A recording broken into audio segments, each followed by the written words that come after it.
just promoting our interpreter to panelists. Wonderful, thank you. Thank you all. We're just going to wait a moment. I see people are kind of coming into the waiting room one at a time. So we're just going to wait a couple, probably less than a minute. And the first thing we're going to do is have the live interpreter go over the process so that we all check the right language box and we can do live translation. So if you would like to go ahead and go through that, that would be great.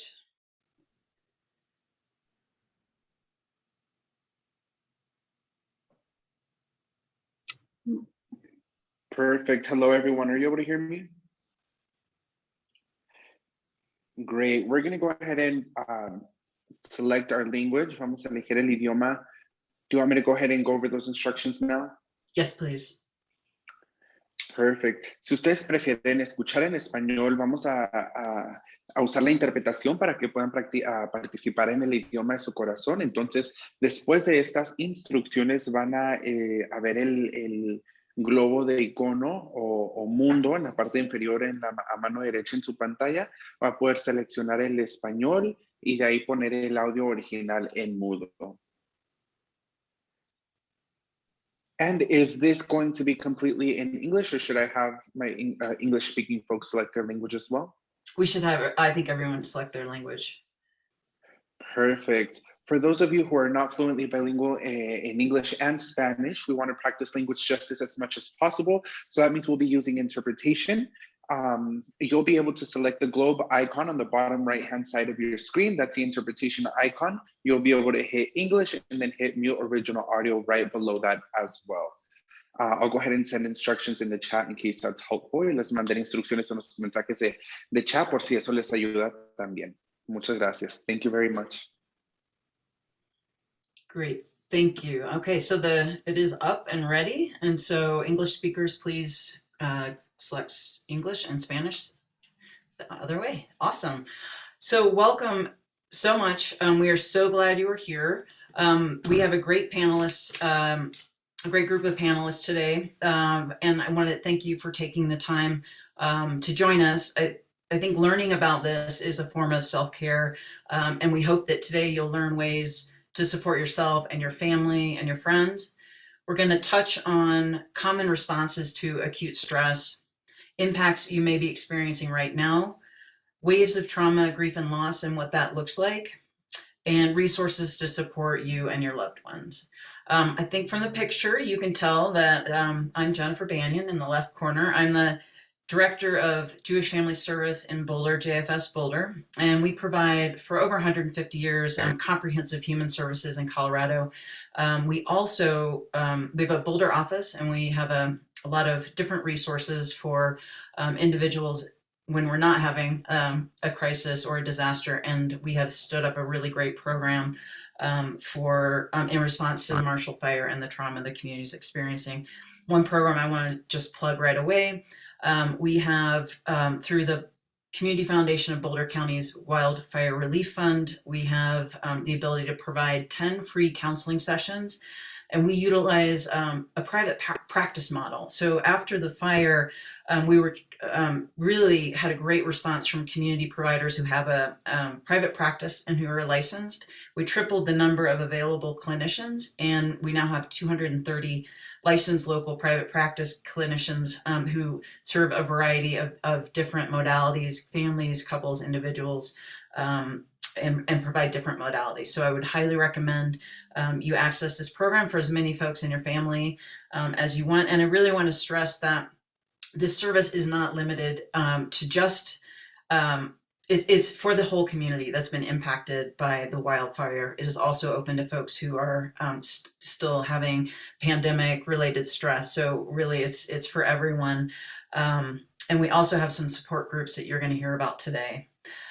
Before diving into the content, there's two things I'd like to do. One is to thank the city of Louisville, the town of Superior, Boulder County, the Community Foundation of Boulder County for their ongoing support. And we've had such a great longstanding partnership, and it's going to allow us to be here for you throughout this healing process throughout the disaster recovery process.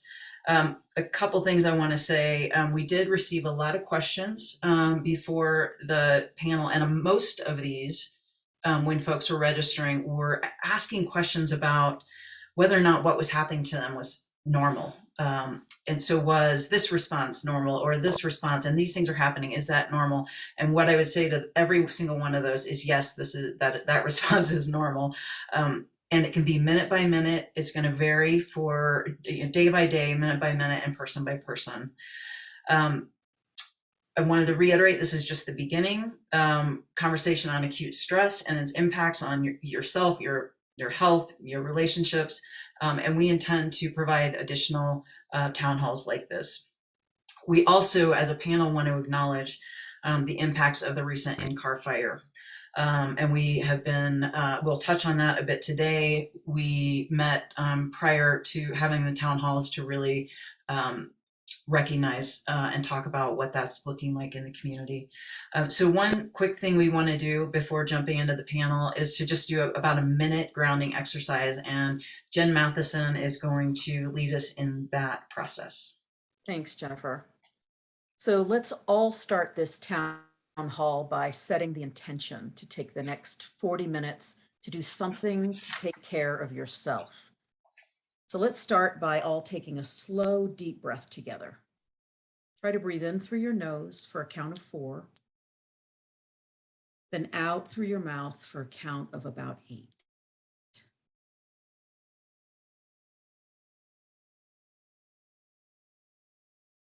This will help you ground your attention in your body and notice you can breathe a little slower and deeper. And now gently move your attention to your feet on the floor beneath you, the chair that's supporting you. And I invite you to notice these body sensations over the next 40 minutes and practice breathing more slowly and deeply, feeling the ground beneath you, the chair supporting you during this time while you're doing something to take care of yourself.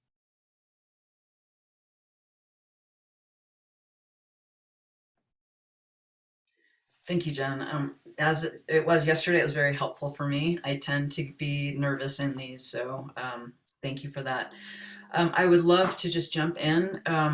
Courtney, I would love for you to introduce yourself and talk a little bit about your journey and kind of set the stage for our conversation today. Sure. Yeah. Thank you for, again, having me on this. I have found, for me personally, it does help for me to somehow pay it forward and to share my story, and to also help just provide some perspective of what I've learned. I'm a year and a half out after losing my house in the Calwood fire that happened in October 2020. I have, sort of a sad joke that I'm now part of the club of people who have lost homes to a wildfire. It's not really that great of a club to be part of, I'll say, but there's certainly some camaraderie and some understanding. Yeah, when I lost my home in October 2020, it was, we lived in the foothills, so it was not similar to Marshall Fire whatsoever. And we had taken fire precautions very seriously. And so we had always knew that it was sort of a possibility, but to actually lose your entire home and all of your memories and belongings was just sort of out of this world and very traumatic. So yeah, I have 2 small kids, and when we were evacuating, God, I always get so upset when I talk about but when we were evacuating, I just, I turned to my kids and I just said, this is a fire drill, and you have to grab your things that you want, and it should be fine. Everything should be fine. And obviously everything is fine. We lost our entire home, but it's the coping after the fact. And so, we certainly went through ups and downs. I'm still getting emotional. It's a year and a half out. And it's funny, I prepare for these things. I'm totally fine. And now I'm just totally sad. But it just sort of goes in waves. And so I think it's normal. I guess that's what I would say. And so, yeah, I think one of the things that really helped us was one of the biggest things that really helped us was seeking a counselor, seeking a therapist, seeking someone else to talk to. And when the Marshall fires were happening, it was obviously very triggering for my kids. And I asked them, what was the number one thing that really, really helped you after the fires? And they didn't say teddy bear, they didn't say stuff, Legos, or all the things that we were given after the fact or whatnot. You know, they said they actually each individually, separately in different conversations named their therapist. So my son, who's 8 years old, his therapist's name is Jess. And he said, Jess really helped me. And then my daughter, she's 11, and her therapist's name is Andy. And she said, Andy, hands down, you know, and there were actually separate conversations that we had. And my therapist's name is Taylor, and I certainly am so thankful for her guidance and just for her help. So anyways, we certainly, I didn't really seek mental health or any kind of therapy because I didn't think it was for me. I had never gone before. I thought it was for like crazy people. Maybe I realized I was becoming crazy. And so, you know, I lost a lot of weight. I wasn't sleeping. I was, you know, just a couple of hours a night. I was trying to get work done. My work was very kind, but they also just, you know, they need me to get work done. And so it was really just a really up and down. And so I think I would have sought help a little bit sooner if I would have known in retrospect how helpful it was. So. Thank you, Courtney. I think throughout this conversation, bringing that personal touch is going to be really important. And that's a great segue into Dr. Jen Matheson talking a little bit about how the acute stress signs show up in your body, how that might impact cognitively, physically, and then certainly as an expert in family dynamics, how that might show up, the trauma might show up with kids and in family dynamics. So take it away, Jen. Thanks. So yeah, acute stress is what we're talking about today. And acute stress is the intense, unpleasant, and problematic reaction that happens immediately after a traumatic event. It can occur whether you experience the event directly or indirectly, especially if you felt a threat of death or bodily harm and experienced extreme losses like so many of you did. You can expect a range of responses from acute stress, like recurring disturbing memories, nightmares, intense distress when you think of the event. You might have a hard time feeling positive emotions. You might have some memory loss. And this acute stress period is usually between a few hours after through about a month after the event. But many of you are still experiencing some of these symptoms because there are so many aspects of the fire that are ongoing and still present, like the sights and the smells and other daily reminders of what you went through and what you've lost. So this can extend the experience of acute stress over the course of months. Now, most people recover from acute stress, and we're here today to help normalize what you're experiencing and to share some resources to help you cope as best you can during this difficult time. Now, we want to acknowledge that there's a spectrum of acute stress among those of you who are listening now. Some of you have had what we would call a direct impact from the fire, in that you feared death for yourself or someone you know, and you had a total loss of properties and belongings. Some of you didn't lose your home and belongings, but you may have an intense sense of loss of safety in living in this area. You might have intense fear of what might happen again in the future, maybe some survivor's guilt. So all of you went through this Marshall fire and are still reminded of this traumatizing event on a daily basis. And there are new events that bring the memories flooding back, like the NCAR fire this weekend. So again, we're acknowledging that there are a wide range of experiences you all had, and also a spectrum of responses that you can expect to have. So I want to talk about the how acute stress from a trauma like you've had shows up in different areas of your and your children's lives. So acute stress and trauma show up in at least these 5 areas. First, you'll notice changes in mood.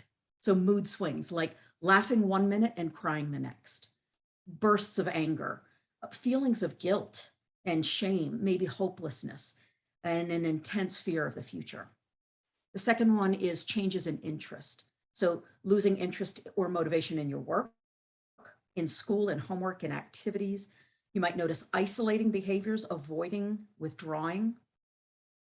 Changes in cognition or thinking. So the inability to focus or concentrate, having memory problems or brain fog or intrusive thoughts. And then changes in behavior, like struggling to accomplish tasks, problem sleeping, eating too much or too little. You might notice more conflict with other people. Children and teenagers especially are more likely to resist authority during this time, to engage in more risky behaviors. And you might see a little bit of increased aggression among children toward others. And then last, we notice physical changes. You're going to notice headaches, stomach aches, body aches, chronic fatigue. So if you're having some or maybe even most of these reactions, know that it's not uncommon for what you've been through. And most people will notice the frequency and intensity of these reactions will reduce over the course of weeks and months. And in addition, I want to highlight 2 common dynamics we see in families after an acute stress like what you've been through. One is conflict and the other is clinginess. So first, conflict is common in families in distress because everyone is more agitated. Everyone's on edge, and a lot of times we act out. So siblings may bicker more. There may be a little more physical aggression as a way to work out their hard emotions. Adults, you may notice more conflict with your kids or other adults. Just remember that everyone's emotions are heightened and your nervous systems are highly activated at this time. So I'm going to recommend you create opportunities for everyone in the family to talk about how they're feeling as a way to let out some of the tension. And sometimes you're going to need healthy physical outlets for your hard emotions. So go out for walks, get some vigorous exercise, even teach your kids how to use a punching pillow to get out some of their anger and aggression in a healthy way. And then the second dynamic is clinginess. It's another dynamic we often see in families due to distress, especially among children. So yes, one sign of acute stress is withdrawal, but the opposite can also happen. So children often become more clingy, they need more of your attention, and they need consistent reassurance that they're okay.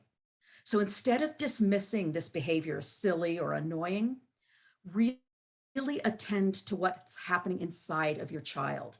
They're trying to tell you something really scary happened and it's out of my control, and I need you to help me feel safer and more secure right here, right now. Jennifer. Thank you, Jen. That was an amazing overview. And Courtney, I could see you really resonating with you, and we can definitely go back to that because I want to talk about those waves and how they just the stages and how it can look different day to day. I would love, Dad, for you to introduce yourself and maybe talk about some of the aspects of grief and loss and the interface of acute stress with that and how you might see that in the practice that you specialize in.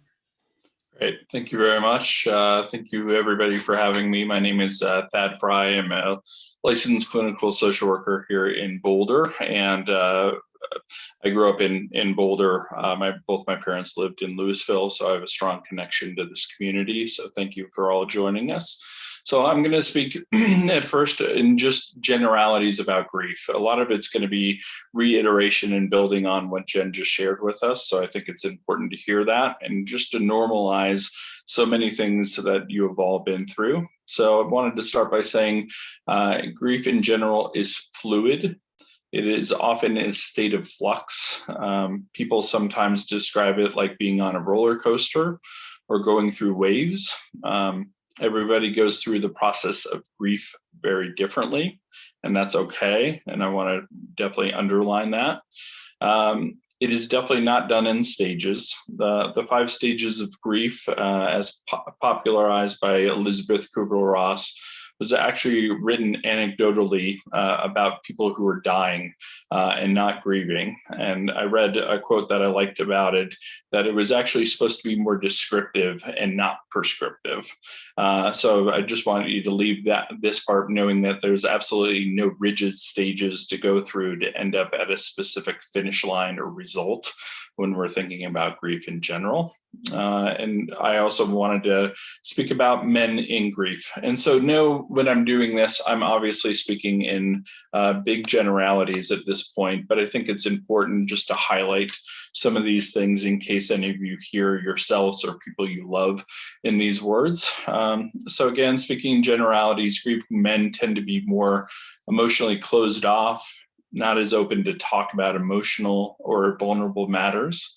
They will often be likely to seek out solitude and focus on action rather than talk. And I think it was Kenneth Doka, who's an expert in grief work, that said this is what's called instrumental grieving. And that is less of a feeling based and more of they experience their grief more cognitively and physically. They tend towards inward reflection, thinking about all the aspects of the loss, as well as attempting to problem solve to then adapt to their new normal. There's also research out there indicating that men are more likely than women to grieve in isolation, engage in action-oriented forms of grief expression, or lose themselves in distraction. Men are more susceptible to developing a reliance on alcohol or engaging in risk-taking behaviors. And several studies suggest that men are more likely to use the strategies of avoidance and intellectualizing their grief. Finally, looking at it from more of a global aspect, men tend to have a smaller social network than women and have more difficulty asking for and accepting support. So that's why I definitely wanted to highlight this, because this can lead to minimizing their own mental and physical health. And again, this is why I encourage men to seek out therapy during this very difficult time, because all of you on this call deserve to get that kind of support. Also wanted to speak to quickly just those ideas that really build off of what Jen was talking about. And we think of that little part of our brain called the amygdala. That's that fight, flight, or freeze response.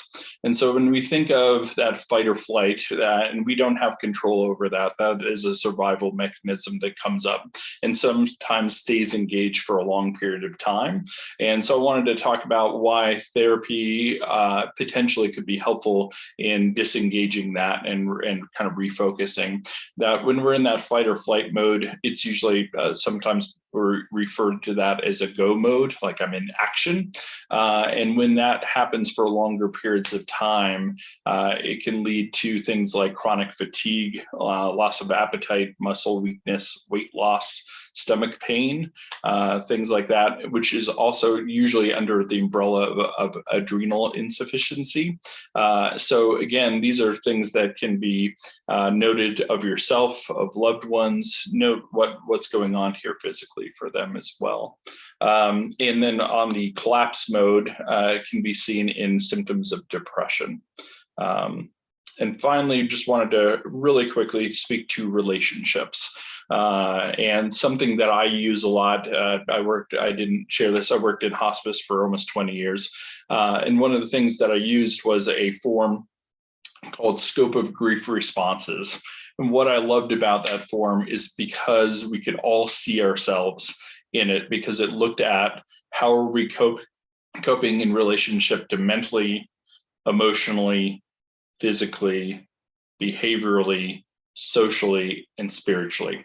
So again, I'd have them look at that, and then they would have descriptors of different things under that.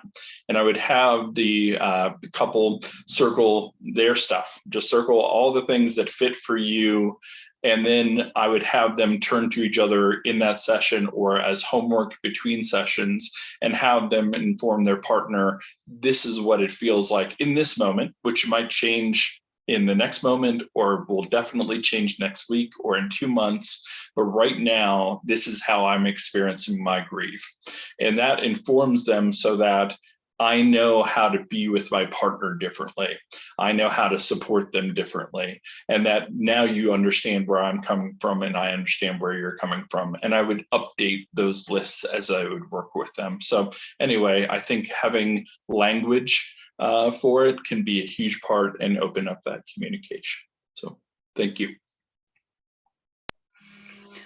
I appreciate all of that information from both of you, and I want to kind of open it up a little bit to all three of you. And one of the things I'm hearing is that we're going to have the folks are going to have a wide range of reactions on different days.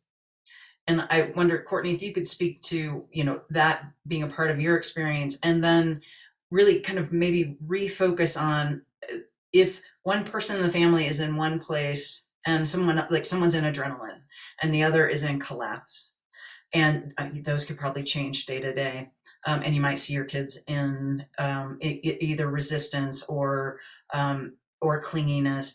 When those shift, what are the tools that are going to be the most helpful, given that this is not a linear process? So I'd like, Courtney, for you to kind of start and maybe tell us a little bit about that, how that was in with you and your family and your journey, and then Thad and Jen to kind of address that other piece. Sure. Yeah. So, obviously, I think that's, so some of the questions that came in for this webinar, like you addressed in the very beginning, Jennifer, were about the fact of normalizing feelings and so forth. I think so when at first I certainly was experiencing acute stress. It was Christmas right after our fires. Well, it was, a month and a half away from Christmas, and I had already done all of my shopping before, and all of those presents burned. And so I was just like done. And so my reaction was just like, I'm just done. And I just couldn't pull myself. I was disinterested in Christmas. It was just like, not me. And so for me, that was just like, just a low period. And my kids were going through these lows and these highs, and between the clinginess and between fighting and bickering with each other, I was sort of just, I don't know, just very distracted. In those first months, I really couldn't get anything done. My spouse was very in control mode, wanted to get done his to-do list, and he wouldn't stop for a moment just to kind of recognize what we had gone through. It was just all over the map, and I think that I do feel like it was actually pretty normal, because there were some days where I was just like a complete wreck. And then other days I was kind of fine, I mean, we're very lucky, we have resources and things like that. Not lucky to lose our house, but, we have the ability to have resources, and we have jobs, and we were, more lucky than many. And I think Boulder County is a very wonderful place to live for that reason. It doesn't mean that we don't have our tragedy and we don't have health, but we have resources, and we're a community that actually is, I've talked to some people about this. I feel like we're a community that's used to paying it forward. We're a community that a lot of people help other people. We come up with solutions. We're not used to when it happens to us, like, what do you do when it happens to you? And I think that that's something that we can all kind of have a little more empathy around, and a little bit more understanding as well around, okay, this can happen to us, and what does it do when it happens to us? So that was our experience. I think sometimes it is still up and down, to be totally honest. I mean, we are just kind of finishing up the insurance process, and that's still up and down.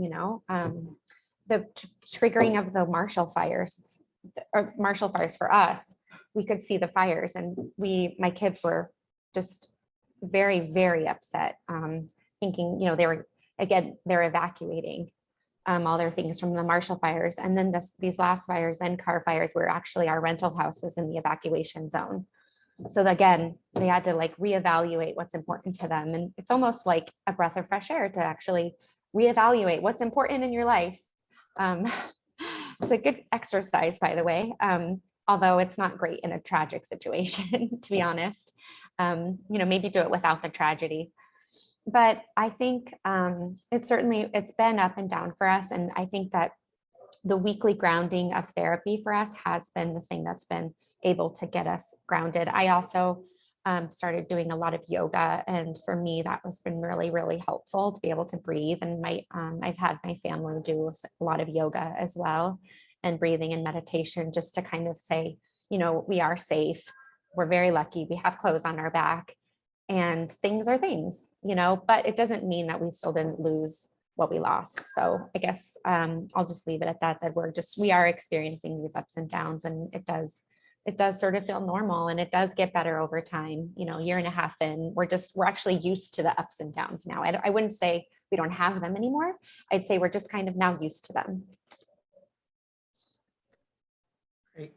Courtney, I can resonate with so much of what you said. As a clinician, I really like the strategy of practicing one stress reduction technique in a day, just one. That means one exercise you could do, one yoga pose. You could do a 1-minute meditation to try to reground yourself, bring yourself back down to sort of a level that allows you to think through a situation. I also, there's so much that you've said that you do with your family that is about talking about. Yeah, and in therapy, we talk about a lot of things, but in families, sometimes we avoid talking about things for many fears. We have fears of many things. When you were talking, Jennifer, about the various ways people might be reacting in your family in any given moment, it's important to speak the truth about that and to say to your kids, I see you. A lot of times we behave or we act out because our emotions are all tied up inside. But if someone says to us, I see you and I see what you're going through, that often can be the kind of opening that allows us to be able to release some of that. So speak the truth, name it and claim it. I see you and I see what you're going through. Do you want to talk about it? And you can also do that for yourself. You could say to your kids or your family members, this is what I'm feeling right now. I have a part that's experiencing such and such right now, and I just need everybody to know I'm having a rough time. So really important to speak up, speak out, and to also let other people in the family know you see what they're going through. I don't have a heck of a lot to add to that because I think that's a really good job. But a couple of things came out of both of you talking. So the first thing that I thought of was to learn to give each other space when that is needed and when to come in closer. And the big theme around that is you're going to be wrong some of the time. Just as we were talking about the ups and downs and how quickly things change. They change for us and then we change within the family dynamics, but being willing to, as Jen was talking about, be able to be the truth tellers, be able to talk about these things, be able to come closer, sometimes, like I said, fade back when you need to. So really allowing yourself that. And then Courtney spoke about how she now is, her and her family are getting used to the ups and downs, right? That there's still ups and downs, but now they're getting used to it. I think metaphor is a pretty important thing because it speaks to that middle part of our brain, our limbic emotional part of our brain. And so when I talk to people about grieving, the initial grieving versus as we're living into grieving and adding hope and that we learn to live in this is that I think about it when we were first initially amongst our grief, that it's almost like the waves are crashing behind us. And so we don't know when they're going to hit. We can brace, but sometimes we think they're coming and then they don't. And other times they come out of nowhere and hit us and knock us over, right? We have to find our feet again. As we continue to grieve, and as we're getting more used to it and understanding that there's some process to it, it's like turning around and facing the waves. It's not as though everything's easy and we're not dealing with those waves that are still occurring, but now we see more of it coming at us so we can prepare ourselves in a different way. So again, I like metaphor to kind of be able to touch in on those things, and that's an important one that I use. Yeah. Thank you. That was so incredibly helpful. I wanted to touch on something that I've been asked quite a bit about, and we've talked a little bit about it, and it comes in different forms, and it's a little bit about protecting from intrusion and like setting boundaries when a community has been impacted to this big of a scale? What are some things that folks can do to not protect themselves, but to really set intentions about how they want to be operating during this time? So Jen, I don't know if you want to start off, and then Courtney, if you have some personal advice, that would be great as well. Yeah, so just remember when we're talking about boundaries, boundaries are a very important thing that do allow us to keep ourselves and our loved ones safe. Really, a lot of times what a boundary is in relationship is simply speaking up for your own very reasonable, very understandable needs during a difficult time. And so, especially with kids, a lot of times children are struggling, let's say at school or in a social setting, where someone wants to ask them about what happened, or someone's talking about what happened to them. And it's perhaps triggering for your child, and your child doesn't quite know how to set a boundary and to figure out how to have their need met in that moment. So what we really recommend is you do some role plays with your kids. Take an exact situation that they were in and role play back and forth. How could you say gently but firmly with confidence that actually I need to leave right now because I have something else to do, or actually I have something else I need to get to right now, and so I'm going to take off. But to do that with confidence, and then if there's a protest, which is what most of us are afraid of, when we set a boundary, we're afraid of two things. It's going to come off as mean, which is rare, or that we're going to have a protest come back at us. If you teach your children how to react to a protest, which is you kind of double down. No, actually, I probably should have left a few minutes ago. I really do need to leave. Repeat the same thing they said the first time, and then give themselves permission to leave the situation. So I really recommend that you try to work through that with your kids ahead of time, if possible. But if not, make sure you work through it and say, next time it happens, try it this way. Do some role play.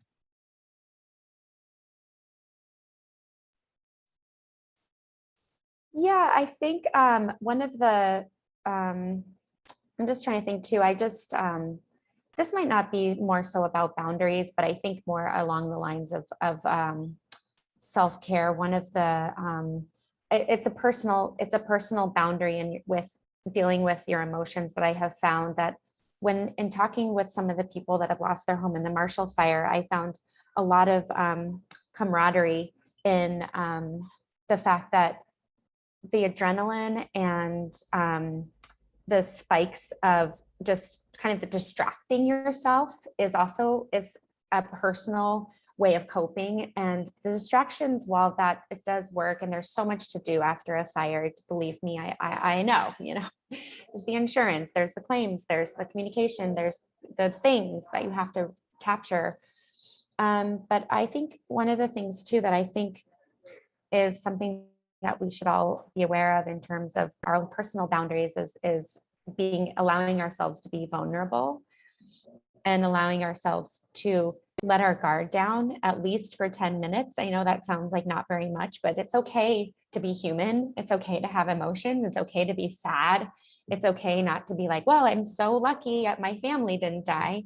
It's like, yes, we are all safe, but it's still okay to actually have both emotions of being like, I'm happy my family is safe. We were very lucky. There was only one casualty in the Marshall Fire that I was just so scared that there was going to be more loss of life. And I just thank the first responders for that.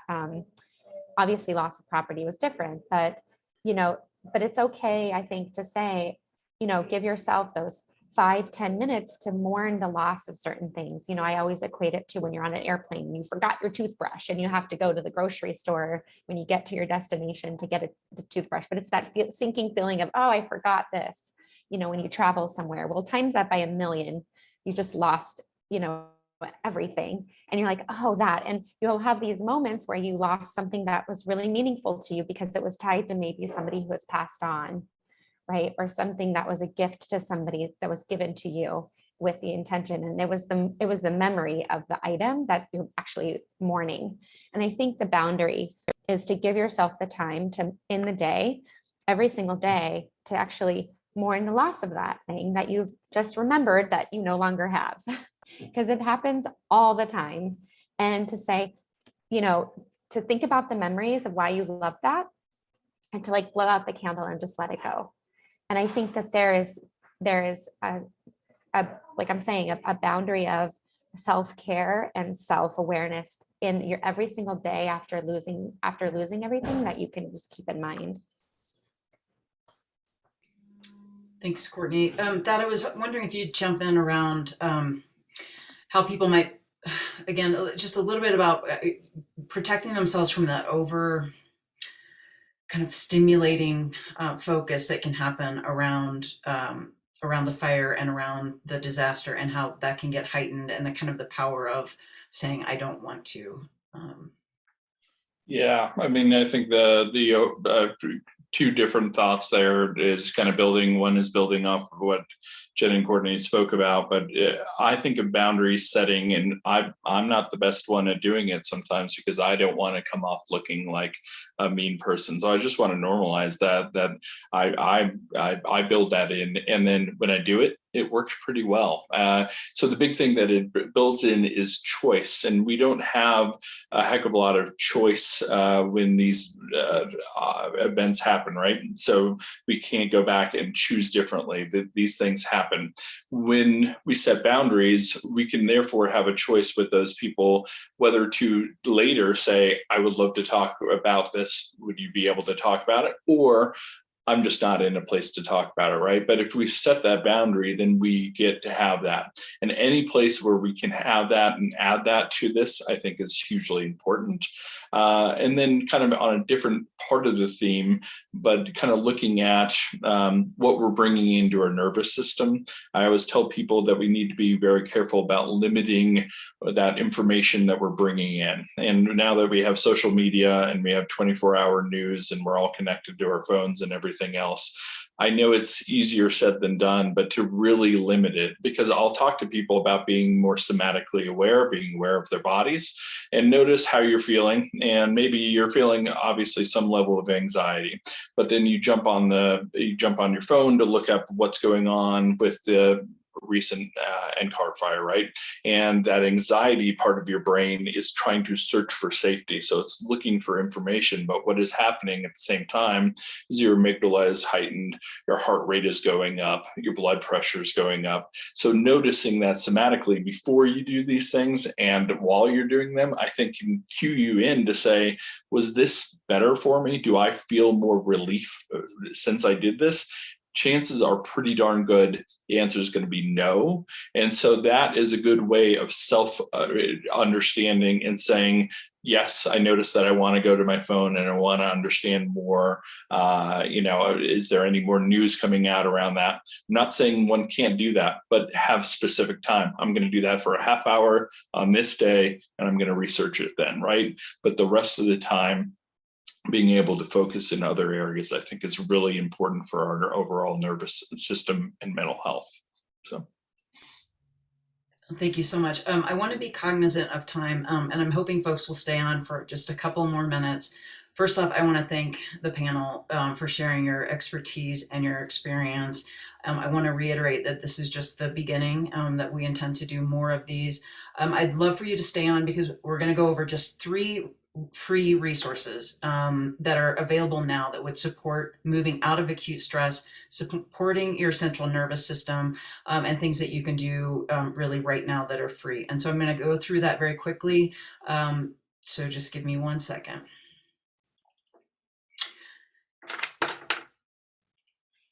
So I'm going to have ask Jen to talk about the group EMDR and how that process supports moving through what's happening right now for y'all.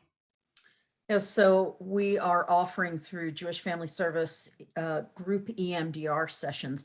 EMDR stands for Eye Movement Desensitization Reprocessing. And we're doing group EMDR, which focuses on helping you process some of the traumatic memories you've had without talking about it to other people, and also without having to listen to other people's trauma. we know that talking about your trauma is a very important thing, but we're offering one other way to do it for those of you who might find talking about your trauma too triggering. So we're offering group EMDR, I believe, 5 times a week at different times and on different days, so that you can have a place to come and reprocess some of your trauma, feel a little bit further away from the memory that you're having, and feel a little bit more calmer, a little bit more stable, and a little bit more balanced. So we welcome you to come and try that. You can come for one session, you can come for multiple sessions. They're about 90-minute sessions. I'm doing some online virtually through Zoom, but we also have some that we're doing in person. Thanks, Jen. The program on the right, Boulder County Crisis Counseling Program, I mentioned that at the start of this. There's the link to get more information. Again, it's a private practice model with local providers. And we pay for individual sessions, family sessions, couples sessions.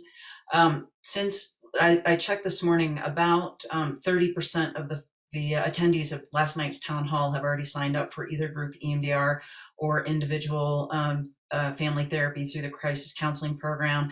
And to date, we've had almost, a little over 25% of Marshall households or people impacted, more broadly defined, access this program. So I'm really going to encourage you to check that out. Dad, would you explain brain spotting? I'll do it very quickly and just basically say, just as Jen talked about EMDR, it is very similar. It came out of EMDR and somatic experiencing. I love it, utilize it all the time. And it is also very much in the way that if a person wants to talk about it, working with an individual practitioner, of course they can. But I've had clients where they literally say next to nothing and are able to process those traumatic memories, anything that comes up, and able to work it through their nervous system. So again, another great modality along with EMDR, somatic experiencing, a lot of the other somatic modalities that might be really helpful for those of you that might not want to talk it through as much. So that's what I would say. Great, thank you. And if you have questions or suggestions, general feedback, things you'd love for us to talk about, I just lost my screen share. I will make sure you get that information. It's boulderinfo@jewishfamilyservice.org. And I'd like to end our time together just having Jen go back through the grounding exercise to kind of send you off for the rest of your day. And I, again, want to thank the city, the town, the county, the Community Foundation, and this incredible group of panelists. And thank you for taking the time to spend with us today and to take care of yourself and learn about even more ways to take care of yourself. So let's all end by taking a slow, deep breath together. Try to breathe in through your nose for a count of 4. Then out through your mouth for about a count of 8. Ground your attention in your body. Notice you can breathe slower and deeper. Notice your feet on the floor. Notice the chair under you and feel the support of the earth under you. And as we depart today, just notice the support of this community around you as well.